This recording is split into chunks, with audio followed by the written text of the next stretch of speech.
This week, the Carolina Panthers put the final touch on the 2019 season as they cleared their lockers, some for possibly the last time in their careers.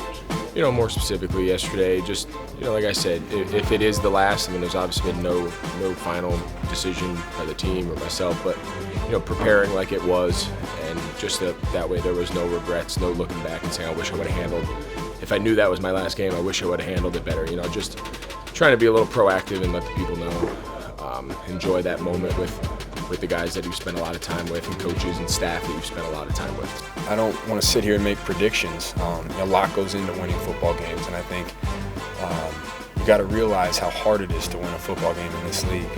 And we're just going to focus, day by day, controlling us. And I think the more you look into the future, the more you get, thrown off the course of what's going on now. So right now, decompression time, and get off my feet and sulk, if you want to call it that. But get some family time, and when it's time to get back after it, we're going to do so pretty heavy. The team's 5-11 record, which was capped with a 42-10 loss to Drew Brees and the New Orleans Saints, was not the storybook ending the organization had hoped for, and the experience left many in the locker room in an emotional spiral that ran all the way to the top. Growing up in this area, you never think you would get a chance to represent your pro team, and it was pretty special. I would say that I'm disappointed because we couldn't produce W's, but that's pretty special. Thank you.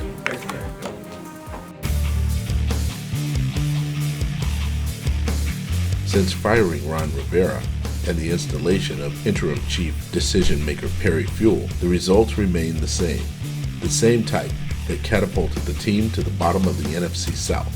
So now, David Tepper must install a new head coach before the 2020 NFL Draft, and it's already clear to the Panthers locker room what that means. I can't speak for everyone. I couldn't have more respect for Marty.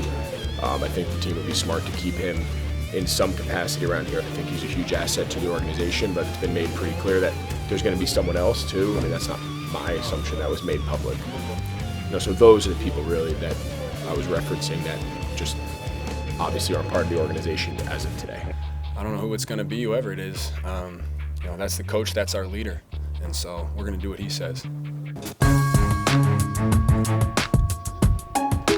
With the hefty list of free agents on the roster, the team also has the task of deciding who is worth bringing back next year.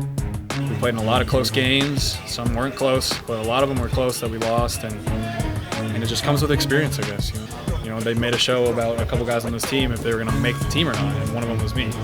So, it's a good learning experience for me and a lot of guys on this team, and to play in 13 games this year is a blessing, and hopefully I can go back and look at tape and get better from it. So in addition to coaching changes, expect to see some new faces wearing a Panthers jersey by the start of training camp on both sides of the ball.